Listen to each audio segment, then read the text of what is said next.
સૌ મિત્રોને જય સોમનાથ. ઓમ નમઃ શિવાય. પ્રિય મિત્રો, તમારો દિવસ શુભ રહે, મંગલમરી શુભકામના. હું બિલિંગ મારાથી જોગીભાઈ વ્યાસ આપ સૌનું આપણી જોગેશમાં પુનઃ હાર્દિક સ્વાગત કરું છું. મિત્રો, આજરોજ જોઈશું આજનું શુભ પંચાંગ. આજે તારીખ છે 6/12/2025 ને શનિવાર, માક્ષર વદ બીજ તિથિ છે.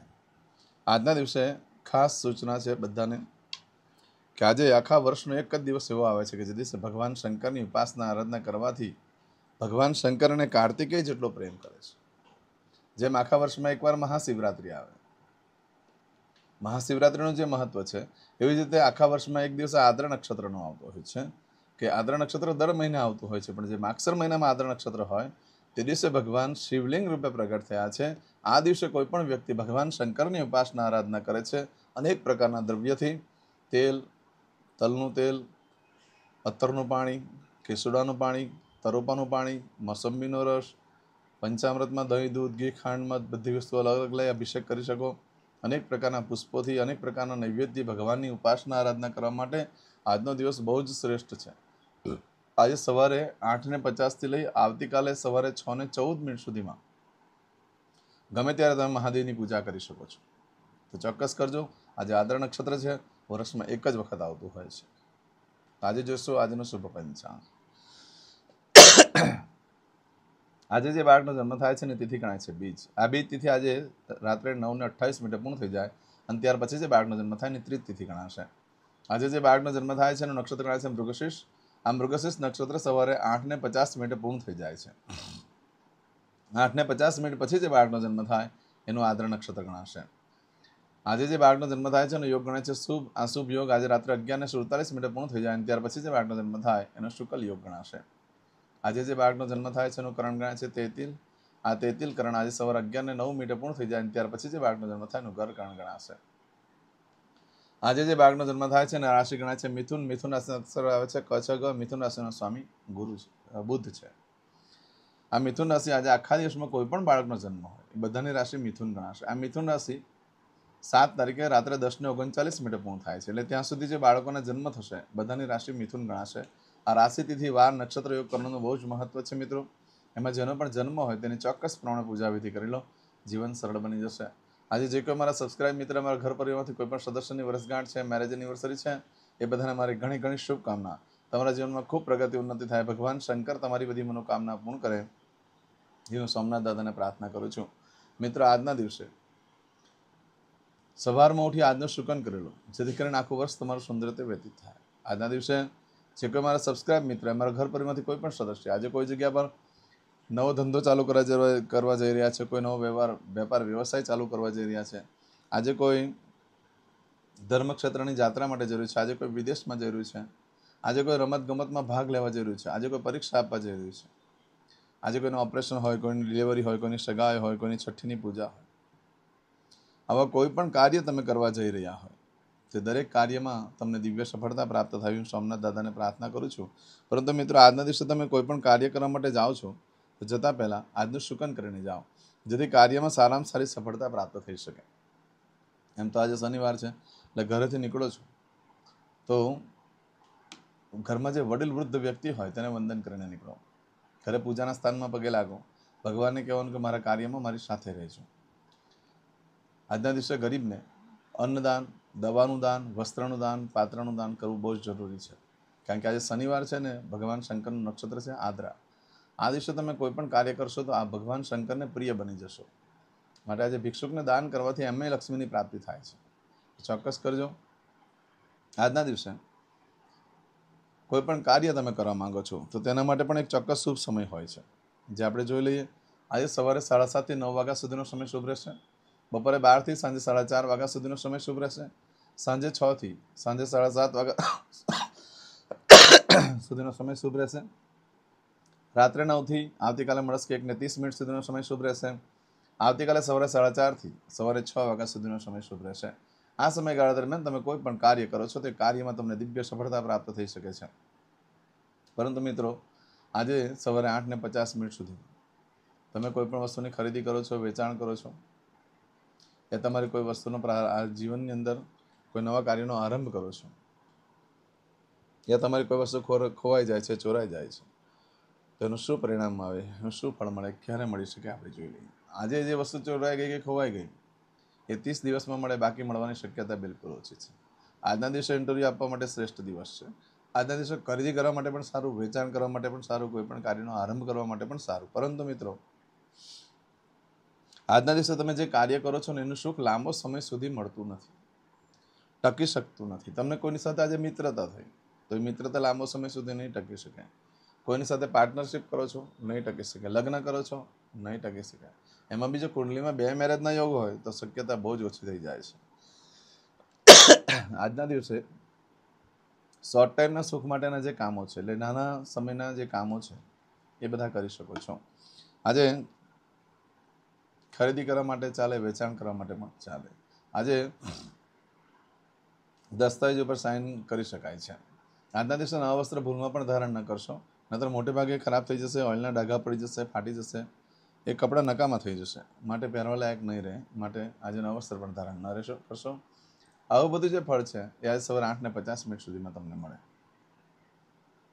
પરંતુ આજે સવારે 8:50 લઈ આવતીકાલે સવારે 6:14 સુધીમાં તમે જે કાર્ય કરો છો, અથવા એમાં તમારી કોઈ વસ્તુ ચોરાઈ ગઈ, ખોવાઈ ગઈ, અથવા એમાં તમે નવો ધંધો વેપાર ચાલુ કરો છો, તેનું શું ફળ મળે તે આપણે જોઈએ. આજે સવારે 8:50 લઈ આવતીકાલે સવારે 6:14 સુધીમાં જો તમારી કોઈ વસ્તુ ચોરાઈ ગઈ, ખોવાઈ ગઈ, નહીં મળે, આ સમયગાળા દરમિયાન તમે કોઈ પણ નવો ધંધો વેપાર ચાલુ કરો છો, કંઈક ખરીદી કરો છો, કંઈક કાર્યની અંદર વધારે પ્રોગ્રેસ કરવા માટે થઈને કોઈ કાર્યનો આરંભ કરો છો, તો બહુ જ નુકસાન થાય એમ છે. આજે કોઈ ખરીદી પણ ન કરો, ન વેચાણ કરો, ન કોઈ પણ પ્રકારના કાર્યનો આરંભ કરશો. કારણ કે આજે તમે જે કાર્ય કરો એમાં ગરીબી અને દુઃખ જ આવશે, એના સિવાય બીજું કંઈ નહીં આવે. અને ભૂલમાં પણ નવા સ્થાન ન કરશો, ન તો દેવાદાર થઈ જશો, ઉઘરાણીવાળા ઘરે આવીને ઊભા રહી જશે. આ સમયગાળા દરમિયાન ફક્ત જો કંઈ કરવું હોય તો ભગવાન શંકરની ઉપાસના આરાધના કરો. એના સિવાય બીજું કોઈ કાર્ય કરવાનો યોગ્ય સમય નથી. ન કોઈ આરંભ કરશો, ન કોઈ ખરીદી કરશો, ન કોઈ વેચાણ કરશો, ન કઈ વસ્તુ ચોરાઈ ખોવાઈ જાય એનું ધ્યાન રાખશો. ખાસ કરીને આ સમયગાળા દરમિયાન કઈ વસ્તુ ચોરાઈ ગઈ, ખોવાઈ ગઈ, મળવાની શક્યતા બહુ જ ઓછી થઈ જાય છે. આવું બધું જે ફળ છે આજે સવારે 8:50 લઈ આવતીકાલે સવારે 6:14 સુધીમાં તમને મળે. આજે કરશો આજનો સંકલ્પ, ચમચીમાં પાણી લઈ લો. અદ્યતન માસના માસોત્તમ બ્રહ્મ પવિત્ર માર્ગશીર્ષ માસે શુભે કૃષ્ણ પક્ષે દ્વિતીયાયામ મંદવાસન વિત્તાયામ. હવે દરેક જણા પોતાનું સાચું નામ બોલી દો. તમારું ગોત્ર ખબર હોય તો ગોત્ર બોલી દેવાનું. પછી બોલવાનું છે અહમ, મમ, આત્મન, શ્રુતિ, સ્મૃતિ, પુરાણોક્ત, પુણ્ય, ફલ, પ્રાપ્તિ, અર્થમ, અપ્રાપ્ત, લક્ષ્મી, પ્રાપ્તિ, અર્થમ, પ્રાપ્ત, લક્ષ્મી, ચિરકાલ, સૌ, રક્ષણાત્મક, લોકેવા, સભાયામ, રાજદ્વારે, વ્યાપારે, વિદ્યા અભ્યાસે, દેશે વિદેશે, સર્વત્ર, યશ, કીર્તિ, વિજય, લાભાદિ, પ્રાપ્તિ, અર્થમ, મમ, અખિલ, કુટુંબસ્ય, આયુ, આરોગ્ય, ऐश्वर्यादि, प्राप्ति, अर्थम, मम, जन्म, समय, तथा च विप्र, वृंदानां, जन्म, समय, जन्म, कुंडली, मध्ये, स्थित, ग्रहः, गोचर, ग्रहः, महादशा, अंतर्दशा, प्रत्यंतर्दशा, तथा च योग, युति, दृष्टि, मध्ये, शुभ फल, प्राप्ति, अर्थम, भय, रोग, शत्रु, बाधा, दोष, मारण, तारण, मंत्र, तंत्र, अरिष्ट, दोष, पीड़ा, निवृत्ति, अर्थम, भूत, प्रेत, पिशाचादि द्वारा रचित अरिष्ट, दोष, निवृत्ति, अर्थम, मम, सकल, मनवांछित फल. તમારા મનમાં જે કઈ ઈચ્છા હોય તે બોલી જવાનું.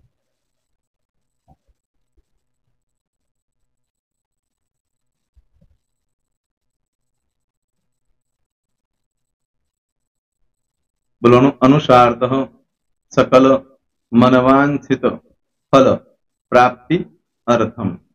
હવે જે બરકતની પૂજા વાળા છે એ લોકો તો આ બધું બોલવાનું જ હોય છે, એ લોકો માટે કોઈ સ્પેશિયલ નથી. પણ જે લોકોએ હવે જે કહું છું તે લોકોએ જ બોલવાનું, જેના લગ્ન થઈ ગયા હોય એ લોકોએ બોલવાનું છે.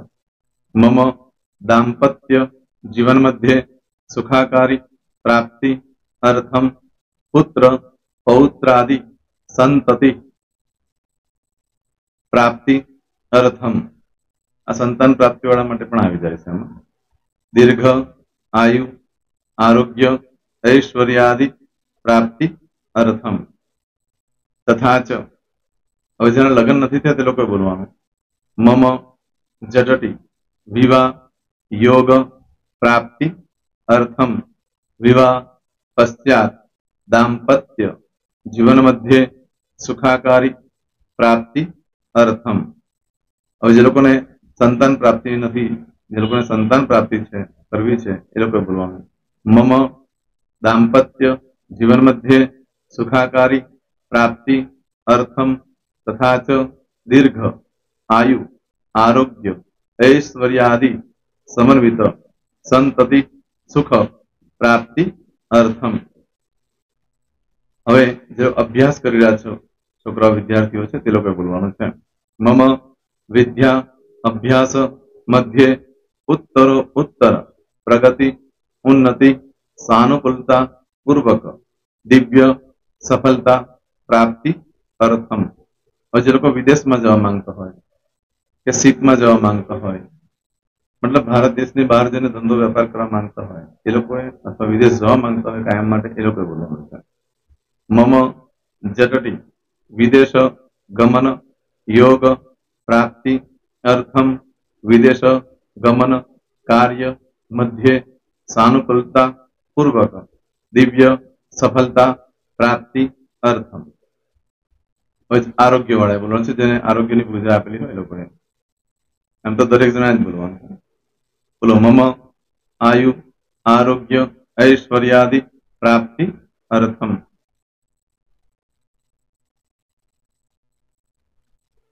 હવે દરેક જણા બોલવાનું. સકલ મનવાંછિત ફલ પ્રાપ્તિ અર્થમ અદ્ય દિને પ્રધાન દેવતાનામ નિત્ય દિન અનુસારતઃ પૂજન અર્ચન કર્મણિ અહમ કરીશ્યે. પાણીવાળી થાળીમાં પાણી મૂકી દેવાનું છે. હવે તમારી બધી પૂજા જે મેં આપેલી છે એ પૂજા થઈ જાય, અથવા તો તમે રોજ પૂજા કરતા છો મારી પાસેથી નથી લઈ ગયા, એ પૂજા થઈ જાય પછી ફરી પાછી ચમચીમાં પાણી લેવાનું. અહીંયા વિડીયોને સ્ટોપ કરી દેવાનું. પૂજા પતે એટલે પાછું આગળનું કરવાનું છે. અહીંયા વિડીયો સ્ટોપ કરી દેવાનું અને પૂજા પતે એટલે બોલવાનું છે. વિષ્ણવે વિષ્ણવે વિષ્ણવે નમો નમઃ વિષ્ણુ સ્મરણા સર્વમ પરિપૂર્ણ અસ્તુ. એતાની ગંધ પુષ્પ ધૂપ દીપ નૈવેદ્ય તાંબૂલ પ્રદક્ષિણા સહિત પ્રણુ મમ સકલ મનવાંછિત ફલ પ્રાપ્તિ અર્થમ પૂજન અર્ચન પ્રિયદાન નમમ. પાણી મૂકી દેવાનું, પાછું પાણી લેવાનું. પૂજન અર્ચન બ્રહ્માર્પણમસ્તુ. નીચે જમીન પર પાણી મૂકો, એમાં આંગળી ઘસી કપાળમાં તિલક કરી દો. કપાળમાં જમીન પર પાણી મૂક્યું છે એમાં. ત્યાર પછી ભગવાનને કહેવાનું કે હે પ્રભુ, આજે પૂજા કરતા કઈ પણ પ્રકારની ભૂલચૂક થઈ ગઈ હોય તો અમને ક્ષમા કરજો. અમે તમારા બાળક છીએ. પ્રભુ તમારો ખૂબ આભાર માનું છું, આજે મારી પાસે તમારી પૂજા કરાવી, મારી મનોકામના પૂર્ણ કરી. પ્રાર્થના કરી દો. જગ્યા પરથી ઉભા થઈ શ્રીનારાયણ ભગવાનને પાણી ચડાવી દો અને નિત્ય કર્મ જે કરતા હોય તે. જય સ્વામિનારાયણ. તમારો દિવસ શુભ રહે, તમે અને તમારો પરિવાર સુખી રહે, સંપન્ન રહે, સુરક્ષિત રહે, એ ભગવાન સોમનાથ દાદાને પ્રાર્થના. તો મિત્રો, તમે મારા વિડીયોને લાઈક ના આપી હોય તો સૌથી પહેલા લાઈક આપી દો, અને ત્યાર પછી જો તમે મારી આ ચેનલ સબસ્ક્રાઇબ ન કરી હોય તો સૌથી પહેલા સબસ્ક્રાઇબ કરી લો અને બેલ આઇકોન ઓલ પર ક્લિક કરવાનું ભૂલશો નહીં, જેથી કરીને સૌથી પહેલા નવી વિડીયો જે કંઈ મૂકું એ તમને મળે. મિત્રો, કંઈ પણ મૂંઝવણ હોય તો મને આ નંબર પર તમે ફોન કરીને પૂછી શકો છો. મારો મોબાઈલ નંબર છે 9825546459. મિત્રો, કોમેન્ટ્સમાં જય સોમનાથ લખવાનું ભૂલશો નહીં. ફરી પાછા નવા વિડીયો સાથે મળીએ. ત્યાં સુધી સૌને જય સોમનાથ.